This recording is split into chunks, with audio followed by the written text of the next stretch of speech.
Hello बच्चों, मैं Usha Sharma Victorious international school Atrauli Aligarh से। आज हम क्लास 10th में कृतिका में चैप्टर फर्स्ट माता का आंचल की रीडिंग करते हैं। ओके, यस, देखिए बेटा, चैप्टर फर्स्ट है, नाम है माता का आंचल। ओके, यस, देखिए,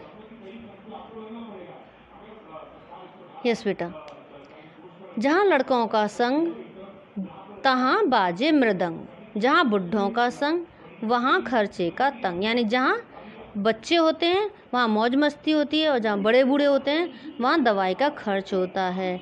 हमारे पिता तड़के यानी सुबह उठकर निबट नहाकर पूजा करने बैठ जाते थे। हम बचपन से ही उनके अंग लग गए थे। माता से अकेले दूध पीने तक का नाता था, इसलिए पिता के साथ ही हम भी बाहर की बैठक में ही सोया करते थे। वह अपने साथ ही हमें भी उठाते और साथ ही नहला धुलाकर पूजा पर बिठा लेते। हम भभूत का तिलक लगा लेते थे। लगा देने के लिए उनको दिक करने लगते थे, कुछ हंसकर, कुछ झुंझलाकर और कुछ डांटकर। वह हमारे चौड़े लिलार पर यानी माथे पर त्रिपुंड कर देते थे, यानी एक प्रकार का तिलक लगा देते थे। हमारे लिलार में भभूत खूब खुलती थी। सिर में लंबी लंबी जटाएं थीं।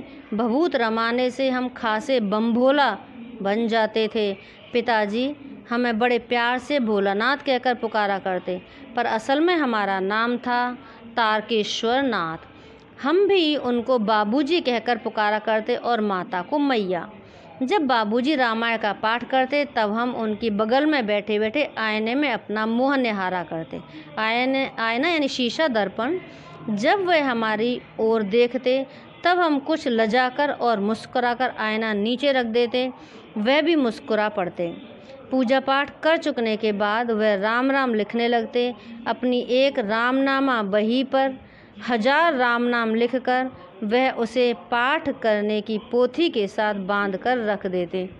फिर 500 बार कागज़ के छोटे छोटे टुकड़ों पर राम नाम लिखकर आटे की गोलियों में लपेटते और उन गोलियों को लेकर गंगा जी की ओर चल पड़ते थे। उस समय भी हम उनके कंधे पर विराजमान रहते यानी बैठे रहते थे। जब वह गंगा में एक एक आटे की गोलियां फेंककर मछलियों को खिलाने लगते तब भी हम उनके कंधे पर ही बैठे बैठे हंसा करते थे। जब वह मछलियों को चारा देकर घर की ओर लौटने लगते तब बीच रास्ते में झुके हुए पेड़ों की डाली पर हमें बिठाकर झूला झुलाते थे। कभी कभी बाबूजी हमसे कुश्ती भी लड़ते। वह शिथिल होकर यानी थक कर हमारे बल को बढ़ावा देते और हम उनको पछाड़ देते। यस, यह है उतान यानी पीठ के बल लेटना। उतान होता है पीठ के बल लेटना। पड़ जाते और हम उनकी छाती पर चढ़ जाते। जब हम उनकी लंबी लंबी मूछें उखाड़ने लगते तब वे हंसते हंसते हमारे हाथों को मूछों से छुड़ाकर उन्हें चूम लेते थे। फिर जब हमसे खट्टा और मीठा चुम्मा मांगते तब हम बारी बारी कर अपना बायां और दाहिना गाल उनके मुंह की ओर फेर देते, यानी वे क्या करते, हमसे लाड़ प्यार करते। बाएं का खट्टा चुम्मा लेकर जब वे दाहिने का मीठा चुम्मा लेने लगते तब अपनी दाढ़ी या मूछ हमारे कोमल गालों पर गड़ा देते थे। हम झुंझलाकर फिर उनकी मूछें नोचने लग जाते थे। इस पर वह बनावटी रोना रोने लगते और हम अलग खड़े खड़े खिलखिलाकर हंसने लग जाते थे। उनके साथ हंसते हंसते जब हम घर आते तब उनके साथ ही हम भी चौके पर खाने बैठते। चौके यानी किचन में, रसोई में। वह हमें अपने ही हाथ से फूल के एक कटोरे में गोरस और भात सान कर यानी मिलाकर खिलाते। जब हम खाकर अफर जाते यानी भर जाता पेट तब मैया थोड़ा और खिलाने के लिए हट करती। वह बाबूजी से कहने लगती, आप तो 4-4 दाने के एक और बच्चे के मुँह में देते जाते हो। इससे वह थोड़ा खाने पर भी समझ लेता है कि हम बहुत खा लिए। आप खिलाने का ढंग नहीं जानते। बच्चे को भर मुँह कौर खिलाना चाहिए।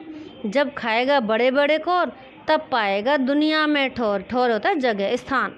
देखिए, मैं खिलाती हूँ, मर्दुए क्या जाने कि कि बच्चों को कैसे खिलाना चाहिए, और महतारी यानी माँ के हाथ से खाने पर बच्चा का पेट भी भरता है।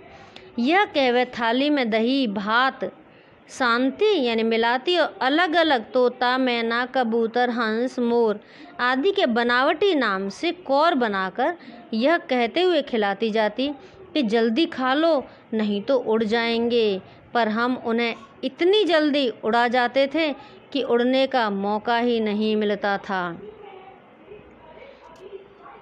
यस बेटा, नेक्स्ट पार्ट नेक्स्ट वीडियो में करते हैं। ओके, सो बाय बेटा।